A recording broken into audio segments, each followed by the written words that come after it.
విజయ్ సేతుపతి హీరోగా నటించిన మహారాజా మూవీ ఈరోజు రిలీజ్ అయింది. మహారాజా ఓ బార్బర్ తన కూతురు జ్యోతితో కలిసి సిటీకి దూరంగా ఉన్న ఓ ఇంట్లో జీవిస్తూ ఉంటాడు. తన ఇంటిపై ఓ ముగ్గురు వ్యక్తులు అటాక్ చేసి తనతో పాటు కూతురిని గాయపరిచారని కంప్లైంట్ ఇస్తాడు. ఈ అటాక్లో తన లక్ష్మి మిస్ అయిందని వెతికి పెట్టమని కంప్లైంట్లో పేర్కొంటాడు. ఇంతకీ మహారాజా చెప్పిన ఆ లక్ష్మి ఎవరు? మహారాజా కంప్లైంట్ చూసి పోలీసులు ఎలా రియాక్ట్ అయ్యారు? అతడి ఇంటిపై అటాక్ చేసింది ఎవరు అనే కాన్సెప్ట్తో ఈ మూవీ నడుస్తుంది. అసలు ఆ లక్ష్మి ఎవరంటే డస్ట్బిన్. సినిమా మొత్తం కనిపించకుండా పోయిన ఓ డస్ట్బిన్ చుట్టూ తిరుగుతుంది.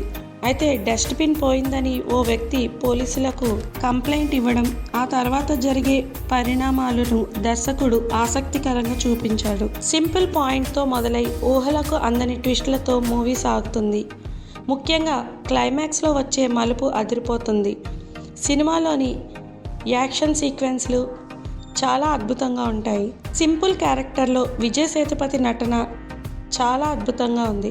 అతడి కామెడీ టైమింగ్ కూడా చాలా అద్భుతంగా ఉంటుంది. విజయ్ సేతుపతి కెరీర్లోనే బెస్ట్ మూవీగా మహారాజా నిలుస్తుందని చెప్పుకోవచ్చు. మమతా మోహన్ దాస్, నటి నటరాజ్తో పాటు ప్రతి క్యారెక్టర్ను డైరెక్టర్ ఇంట్రెస్టింగ్గా చూపించాడు. ఫస్ట్ హాఫ్ చాలా స్లోగా సాగుతుంది.